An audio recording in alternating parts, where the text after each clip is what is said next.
Radio Vulnerables, la radio del grupo Moebius, Psicoanálisis Freud Lacan, transmitiendo desde Rosario, Argentina. Doctora Dombrowski, buenas noches. Buenas noches, Luis Hoy Torres. tenemos una película de un director griego que es, bueno, esta vez un tanto me sorprendió a mí. Yorgos Lanthimos. Él, El sacrificio de un de un ciervo, ciervo, del ciervo sagrado. sí. Él ha tenido unas películas como Canino, que son pues extraordinarias películas, maravillosas películas. Y la verdad que a mí un poco me sorprendió esta. No me la esperaba, la verdad. Y bueno, tiene usted la palabra, doctora. Uh-huh. Sí, es una película creo que del año pasado, si no me equivoco, y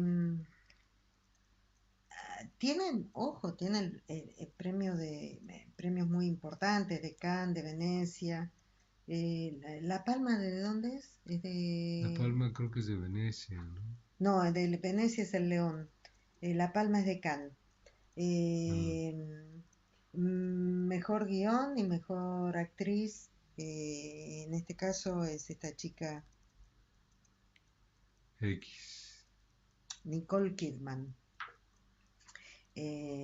Farrell es él, el actor Colin Farrell, si no me equivoco. Y bueno, como siempre hacemos una breve síntesis. eh, un reconocido cirujano, cardiólogo, tiene una esposa que es Nicole Kidman, que es oftalmóloga, no se la ve nunca trabajar, nunca. Tienen dos hijos, una niña de unos 15 años o 14 por ahí más o menos, y un hijo que tendrá unos 10 años, 12 años, y después se sabe en la película que a este hombre, reconocido en el sentido que habla en una reunión para toda la comunidad médica, eh, tiene un amigo que es anestesista, y que a ellos, que siempre trabajan juntos, en una operación falleció un señor. Eh, a lo largo de la película, uno y otro dicen que fue culpa del otro. Eh, la cuestión es que empieza este señor que fallece, deja a una viuda y a un hijo, un muchacho, que él lo empieza a frecuentar, este cardiólogo. Lo empieza a frecuentar y le empieza a dar regalos costosos, y poco a poco lo va introduciendo en la familia. Eh, bueno, la familia lo recibe y este chico se va integrando con los chicos, y llega un momento que empieza bueno, a manejar, ¿no? A la familia. Y ahí empieza la cuestión de que eh, él le dice al médico este en un determinado momento que tiene que pagar sus culpas y que para pagar sus culpas, si él no paga la culpa matando uno de sus hijos, va a, van a empezar una serie de cuestiones. O sea, de pronto no van a poder empezar a caminar, poco a poco, y va a llegar un momento que les van a sangrar los ojos y va a llegar un momento que se van a morir. Más o menos esa es la historia. Bueno, lo sacan. El tema es que empiezan a suceder esas situaciones. Empieza el hijo a no poder caminar.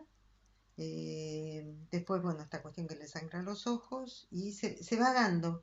lo que este joven dijo. Eh, Luego empieza la hija, le hacen todos los estudios clínicos habidos y por haber, están internados los chicos y no tienen nada aparentemente, entonces después ya tienen una internación domiciliaria, los cuida la mamá, y bueno, van de mal en peor. Eh, entonces, el, este cardiólogo secuestra a este joven, lo tiene en el sótano, lo, lo maltrata, lo tortura, lo tiene ahí atado y hasta que en un determinado momento sienta a los tres integrantes de su familia, los ata, al hijo, la hija y a la esposa, y empieza con un arma, con una escopeta, empieza a girar como si fuera al azar, digamos, y dispara. Dispara una vez, dispara dos, dispara tres, bueno, los disparos salen para cualquier lado hasta que al final, no, al final, en un determinado momento un disparo le da en el corazón al hijo y este chico se muere. Eh, entonces, bueno, la escena final es que están en una, así en una cafetería, están los tres y en eso llega el chico este, eh, que pide un refresco, se miran, la familia, o sea, el matrimonio con la hija, se miran uno al otro y se va ya la chiquita y la madre, o sea, la oftalmóloga, caminando.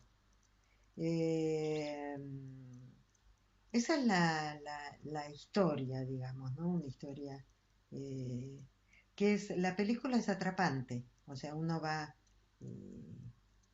se engancha, digamos, ¿no? Como van pasando las cosas.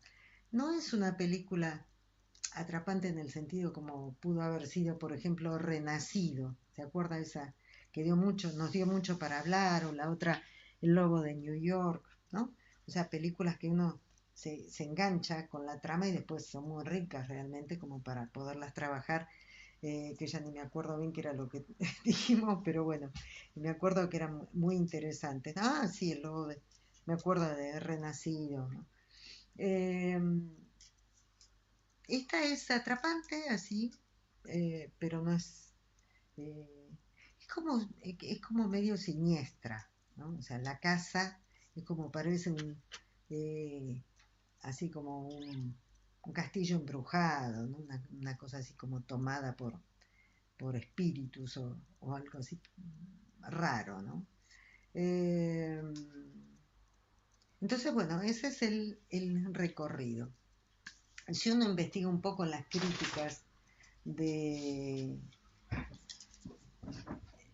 Porque, bueno, era... incluso salíamos del cine y uno que es el que hablaban entre dos empleados del cine, ¿no? Y uno le decía al otro, por favor, explícame el nombre de la película esta, ¿no? O sea, uno sale del cine medio como dice, ¿y esto de qué se trata? ¿No? O sea, ¿cómo entender esto? Eh, entonces, primero encontramos un par de cosas y después verificando, el mismo Yorgos Lantimos dice que tiene que ver con el mito de Ifigenia. En la mitología antigua, Ifigenia tiene que ver con una diosa que después es subsumida por el culto a la diosa Palas Atenea.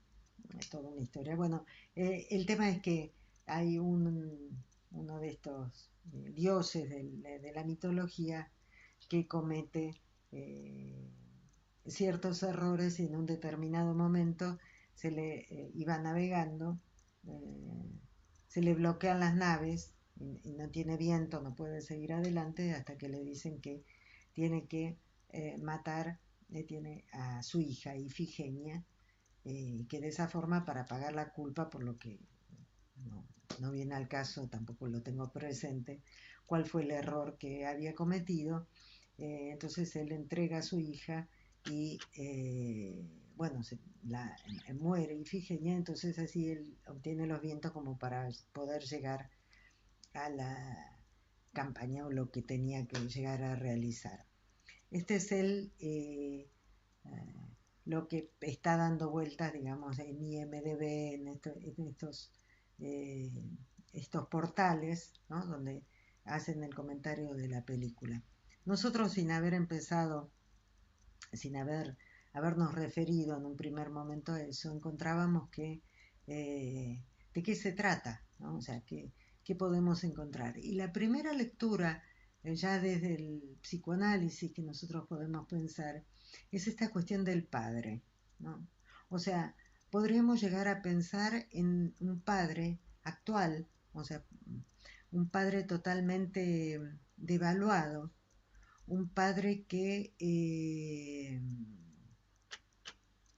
no logra desde el psicoanálisis poder realizar el corte entre la madre y el hijo. Eh, un padre que para poder llegar a ese punto tiene que, la única forma de poder ponerle límite al goce de la madre es haciendo desaparecer al hijo, o sea, matando al hijo. Pensaba en los mitos bíblicos, ¿no? Pensaba en el Viejo Testamento, esta situación, creo que es Abraham, que en el monte lleva a su hijo porque Dios le dijo que lo matara, ¿no? Y él ya está justamente con el cuchillo para matar al hijo y entregarlo en sacrificio. O sea, otra vez la palabra sacrificio, ¿no? O sea, sacrificio para aplacar a los dioses. Esa es la idea de un sacrificio. Eh, por eso cuando decimos, ¿no? Al menos en lengua española, decimos, que es que fulana o fulano es muy sacrificado, muy sacrificada. ¿Qué estamos queriendo decir con eso? Tal vez, bueno, hace mucho esfuerzo, pero un sacrificio implica dar la vida de alguien por un Dios. Entonces, cuando decimos que alguien es muy sacrificado, muy sacrificada, ¿qué está haciendo? Está entregando la vida en pos de un amor, de una familia, ¿de qué? ¿No? Del trabajo, ¿no? O sea, es para pensar esa frase. Entonces, bueno, siempre que hablamos de sacrificio tenemos una ofrenda que se hace a un Dios, y en este caso, en el caso del mito bíblico, está entregando el hijo, y resulta ser que en el último momento la voz de Jehová le dice que no, que lo cambie por una oveja, ¿no? Por un cordero. Entonces, que con eso, digamos, ese Dios sádico y feroz, por así decir, frena la situación. Sin embargo, en el Nuevo Testamento tenemos otra vez a Jesús, que se sacrifica por la humanidad, por los pecadores. Jesús que o sea, el Hijo de Dios que termina siendo sacrificado. O sea, hay el mismo Jesús va al templo y se encuentra con que cuando destruye, ¿no? Todo el templo, se encuentra con que están idolatrando, o sea, haciendo culto de los ídolos, y están los vendedores, y entonces destruye, ¿no? Todo el templo y dice, esto no es lo que el Padre ha marcado. ¿Qué es lo que se quiere decir con esto de lo que el Padre ha determinado? Es la ley. Esta ley que dice que todo no se puede, que esto no es posible. Entonces, termina por los pecados de los hombres. ¿Qué son los pecados? Los pecados tienen que ver con esto de no haber cumplido la ley. ¿Y cuál es la ley? Aceptar que todo no se puede, y por ende implica no respetar al otro, aceptar que el otro también es un sujeto, también está en la misma que uno, no a utilizar al otro como si fuera un objeto para mi propio beneficio, ¿no? O sea, el otro es un sujeto, tengo que escucharlo, tengo que respetarlo. Cuando no hacemos eso es justamente cuando caemos en toda la cuestión esta del poder que hablábamos la vez pasada, donde se juega una cuestión de manipulación, una cuestión de en términos de los juegos del poder. Entonces, este sacrificio del hijo implica un poder volver a estar dentro del rango de lo que marca la ley, o sea, de aceptar que todo no se puede. Entonces, esto traspolado a la película, podemos llegar a pensar que el sacrificio de este hijo, ¿no? del chiquito este, es justamente para poder volver a encarrilar a esta familia, ¿no es cierto? Porque hace que determina el fin del goce de la madre porque ya no tiene más ese objeto de goce porque justamente tuvieron que matarlo, ¿no? Hubo que matarlo. Y a la vez, esta hija, que ahora vamos a la simbología, ¿no es cierto? O sea, los diferentes símbolos que aparecen ahí en la película. Ya puede caminar y puede andar, y de pronto puede andar por sí misma, por así decir. Entonces, esta podría ser una lectura, ¿no? Como siempre sabemos, todo lo que es del orden de lo simbólico tiene diferentes lecturas, o sea, no hay una verdad absoluta, esta es una posibilidad. La otra era la de del mito de Ifigenia. Una segunda lectura que podemos llegar a hacer es la que tiene que ver con el mito de Medea, ¿no? Medea y ay, no me acuerdo el nombre del otro mito, en el que, bueno, este fulano, no me acuerdo el nombre, resulta ser que era muy ambicioso y en un determinado momento cae en un reino, cae preso, lo toman, lo capturan, creo que era Corinto, bueno, siempre es mitología griega. El tema es que entonces este rey dice que la única forma de poderlo, que él se pueda salvar y de que quede libre es que realice ciertas proezas. Entonces, él las realiza, eran cosas muy, muy difíciles, él las realiza gracias a los poderes que tenía la princesa, o sea, la hija del rey, porque tenía, que era Medea, que tenía ciertos poderes, entonces él realiza eso y como tal, o sea, como premio, digamos, el premio es que se casa con Medea. Entonces, Medea y Jasón era, no me acuerdo el nombre. Bueno, la cuestión es que viven una vida hermosísima, tienen un hijo y una hija justamente, y viven maravillosamente bien. Pero la ambición, creo que era Jasón, es tan grande que él no se conforma con ser príncipe consorte. Él lo que quiere ser es rey, o sea, llegar a ser rey. Entonces se enamora de de otro, en otro reino, de una princesa y abandona a Medea. Y se va. Medea es insoportable para él, para ella, la falta de su marido, del abandono que tuvo, y el mito termina con que ella mata a los dos hijos. Eh, entonces, para poder quedarse de alguna forma, también podríamos llegar a encontrar algún sesgo en esta lectura que ella hace, en la película, Nicole Kidman hace matar al hijo justamente para poder quedarse con el marido, eh, considerando una lectura ya más alejada, digamos, de esto, considerando que este padre un padre muy voluble, ¿no? O sea, una cosa no tenía consistencia de padre, ¿no es cierto? Que es, como decíamos, tiene que ver con esta imagen, ¿no? De la paternidad tan devastada, esta imagen de- del padre en estos tiempos actuales, ¿no? En estos tiempos que corren.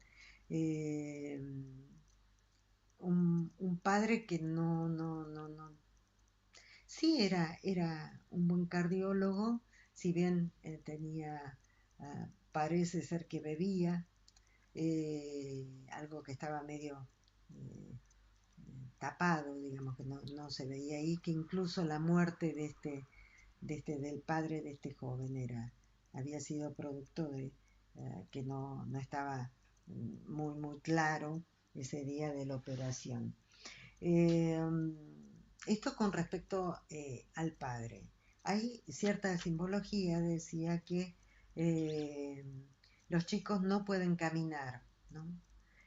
Y entonces, ¿qué es lo que esta simbología, que no es ni más ni menos que la simbología onírica, ¿no?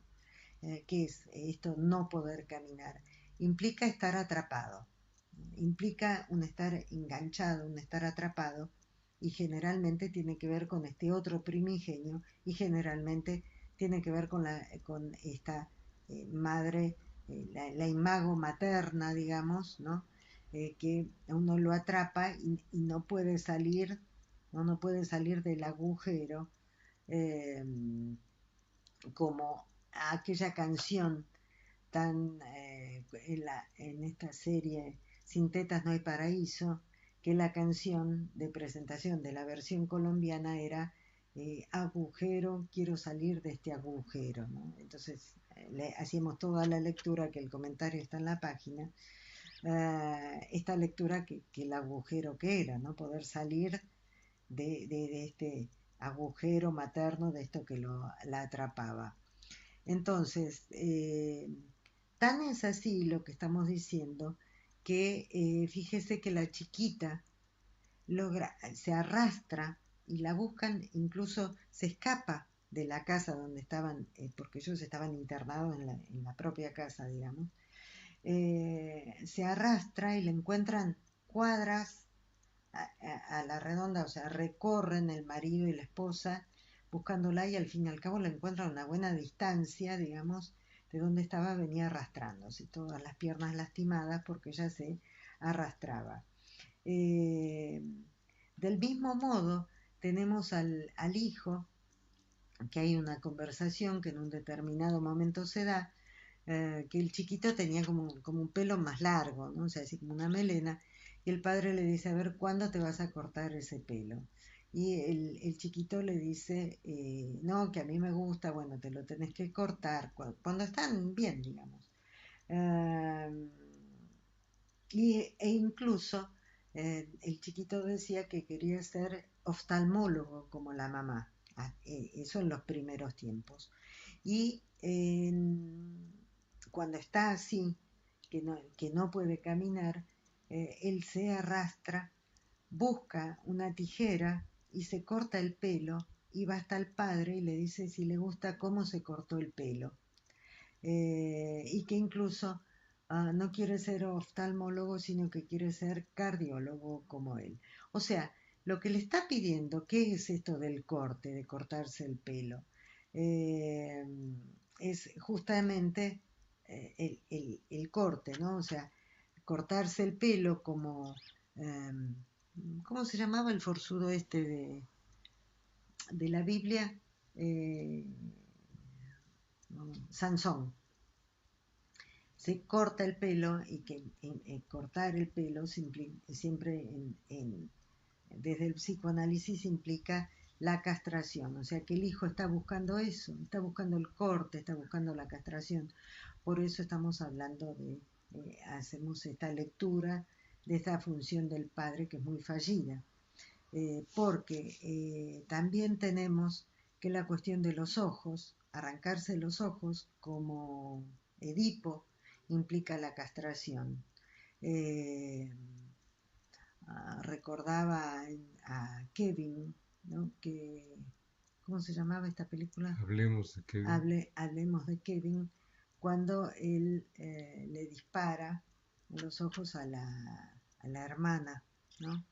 Eh, y, y es muy fuerte porque cuando está pasando eso, ellos comen de postre liches, son esas, esos frutos que se los pela y adentro parece realmente globo ocular, ¿no? Tiene una semillita, o sea, están comiendo eso. Entonces pensaba, bueno, una cosa es arrancarse los ojos y otra cosa es estudiar los ojos, que es la oftalmología, ¿no? O sea, estudia el ojo, pero no lo arranca. El que sí corta y ve el corazón, cómo funciona, o sea, uno sin los ojos puede vivir, pero sin el corazón no. Eh, entonces él que hace el corte, porque era cirujano, cardiólogo, ¿no? Y muestran, ¿no? Al principio que fuerte, y un chisme de la filmación que encontré por ahí es que Colin Farrell le producía mucha impresión porque es una operación real la que se muestra en la película. Y sí, bastante fuerte, yo miraba para otro lado, la verdad. Eh, entonces, estamos pensando en esto de una cosa es ser oftalmólogo y otra cosa es ser cardiólogo, ¿no? Que tiene que ver con esto de dar la vida, quitar la vida, por el corazón me refiero, el corte, y él, o sea, él le está pidiendo al padre, ¿no? Le está pidiendo a gritos, eh, por favor, sepárame de esta madre, de alguna forma, eh, efectuar el corte, ¿no? O sea, lo que hay que hacer, no es que ya estoy tan atrapado que ya no ni puedo caminar. Eh, entonces, bueno, lo que encuentra el padre que no tiene las agallas suficientes ni para efectuar el corte ni para matarlo directamente.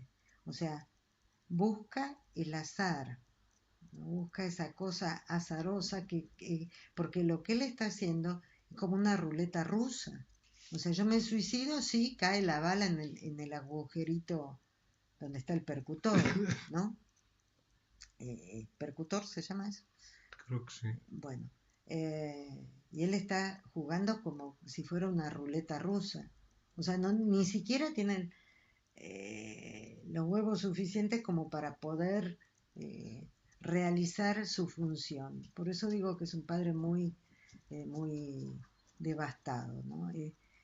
Se llega a esa decisión cuando el chiquito está desangrándose, o sea, cuando está llorando lágrimas de sangre, ¿no? O sea, es tanta la desesperación que ya llora sangre. Eh, si supongamos que esto no fuera, o sea, suponiendo que esto fuese real, o sea, que realmente hubiera sucedido, eh, ¿cómo es posible que varios integrantes de la familia tengan la misma sintomatología? Bueno, esto lo hemos estudiado en casos en México. ¿Se acuerda de esa que no es ni más ni menos que la infección psíquica de la que nos habla Freud? El caso de las niñas del pensionado, ¿no? Que todas tienen el mismo síntoma, que es una identificación al síntoma justamente, y es una identificación histérica, nos va a decir Lacan, y que nosotros lo hemos estudiado en unas chiquitas de una escuela de monjas que, bueno, nuestra querida amiga Dora nos trajo toda la investigación que se había hecho, que todas las alumnas del mismo, en serio, del mismo pensionado, no sé si era pensionado, pero que era Internado. un internado, todas tenían el mismo problema de caminar y no les encontraban nada, y bueno, y al fin y al cabo resultó ser que era algo nervioso, ¿no? Por así decir. Entonces uno podría pensar que esto que tiene la familia tiene que ver con algo del orden de una infección psíquica, eh, de una identificación eh, imaginaria, nos va a decir Lacan. Una identificación imaginaria donde yo me identifico al síntoma del otro. Y la identificación imaginaria tiene que ver con esto del reconocimiento de la imagen en el espejo, el estadio del espejo. Y entonces es cuando yo logro la identidad porque me zambullo en una determinada imagen, ¿no?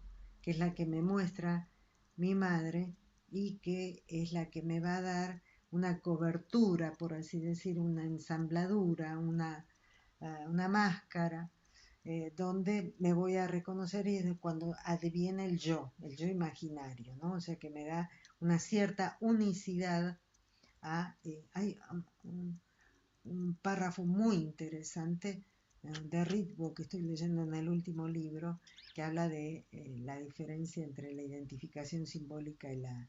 Prometo para la próxima retomarlo porque ahora no tengo la página, ¿no? La diferencia entre... Muy interesante, ¿no? O sea, la identificación simbólica como es que es algo metonímico, ¿no? O sea, bueno, sabemos que es así, cambiante constantemente y entonces desde la marca simbólica no tengo nada a que asirme porque todo el tiempo la metonimia y el desplazamiento es constante, digamos, ¿no? En la cadena significante, en la cuestión de significante a significante. Mientras, ¿qué me quiere decir si me llamo, no sé, Cocha de Mocha? ¿No? O sea, ¿qué me quiere decir mi madre con eso? Y después paso a ser siempre el mismo tonto. ¿Cuándo vas a crecer? De paso a ser el tesoro de mamá y después, o sea, toda esta cosa que es este nombre propio que me están dando. Mientras que la identificación imaginaria implica algo que me vara, ¿no? Me clava, me da cierta consistencia. Entonces, en esta identificación histérica, que podríamos llegar a pensar esta infección psíquica que se da en los diferentes miembros de la familia, no, todos están en lo mismo, o sea, todos identificados al mismo síntoma, pero del que otra vez llegamos al mismo punto. ¿Qué es lo que pasa? Que están todos identificados al mismo síntoma. Ahí tiene que intervenir la terceridad para marcar las diferencias. O sea, Susanita es muy buena qué sé yo, en matemáticas, pero Pepito, mi otro hijo, es malísimo en matemáticas, o sea, por la diferencia, pero es muy bueno en deportes. O sea, reconocimiento de la diferencia, en qué es cada uno. Y eso implica el nombramiento, este padre nombrando, este padre marcando, este padre diciendo, y es lo que no puede hacer este hombre. Entonces todos eh, quedan todos gozando con el mismo síntoma. No hay esa marca. Y esta madre que los atrapa, digamos. Entonces, bueno, tenemos esta simbología, esto que no pueden caminar, lo del el chiquito que le sangran los ojos. eh, ¿Qué más? ¿Qué más decir? ¿Alguna otra cosa que... Bueno, el personaje ¿no? Este personaje que uno puede hacer una lectura de este joven que llega, este joven que podría pensárselo como el Mesías, ¿no? El Salvador, que incluso cuando está secuestrado en el sótano por el papá de la familia y está muy lastimado, parecieran la figura de Cristo, ¿no? O sea, está sentado en una silla y viene la señora Nicole Kidman, la esposa, digamos, le limpia las heridas y le besa las heridas como si fueran las llagas de Cristo, ¿no? Como si fuera Los pies. sí, como si fuera ah, el Salvador, ¿no? Ve en ella una cierta adoración, digamos. Ah,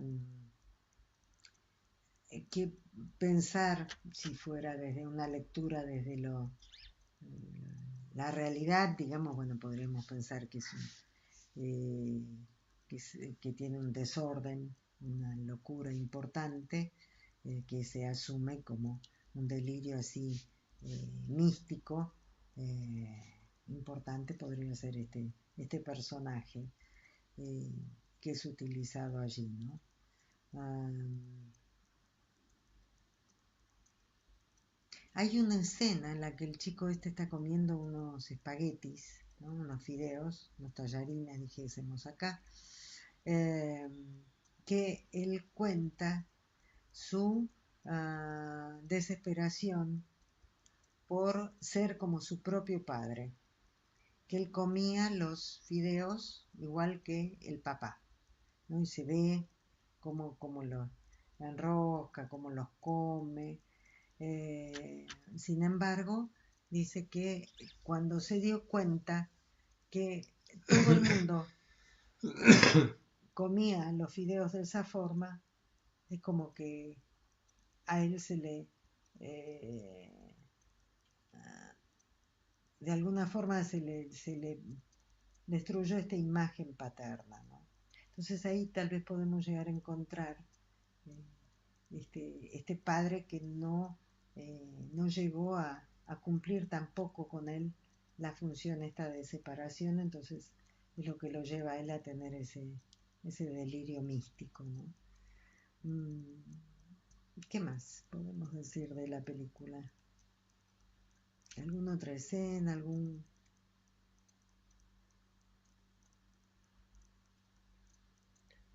¿No? Creo que ya. Otra cosa que muestra esto,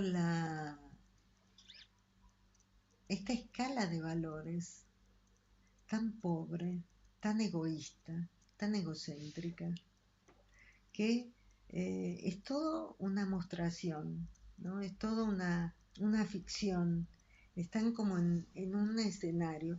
La casa era divina, los paisajes eran preciosos, hasta el hospital era bonito, ¿no?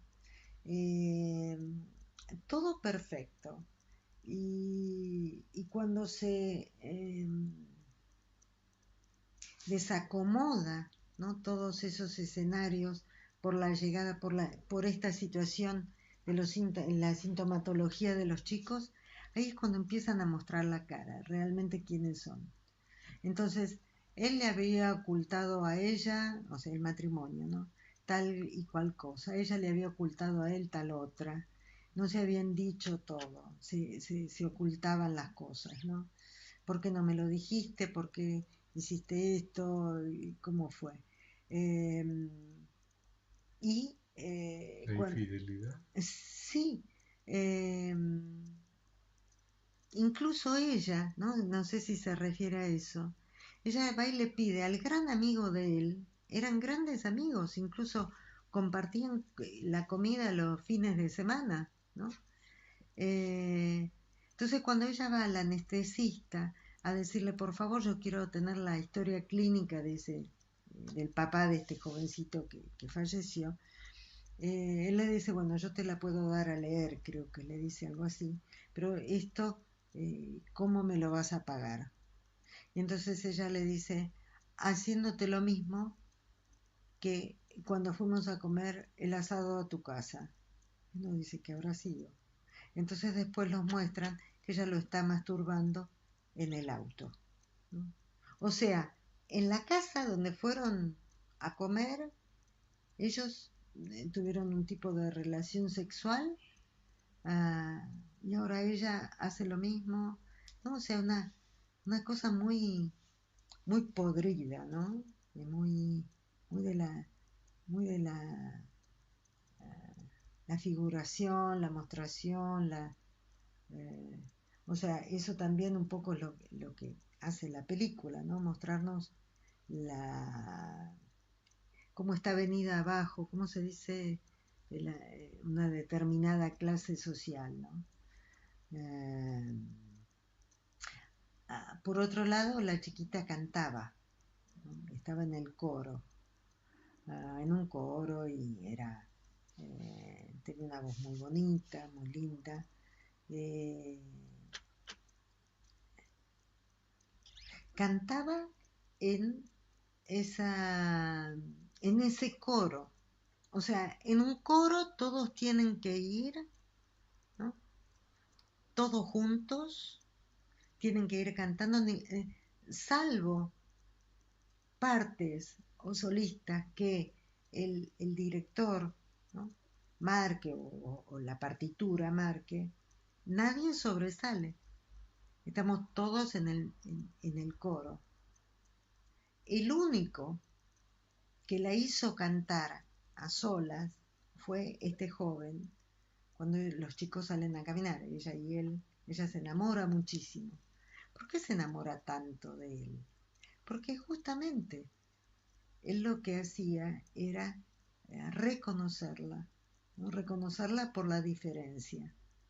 Incluso andaban en moto, eh, le muestra otra cosa, no esto de que hay que estar en el coro para figurar en que tengo buena voz.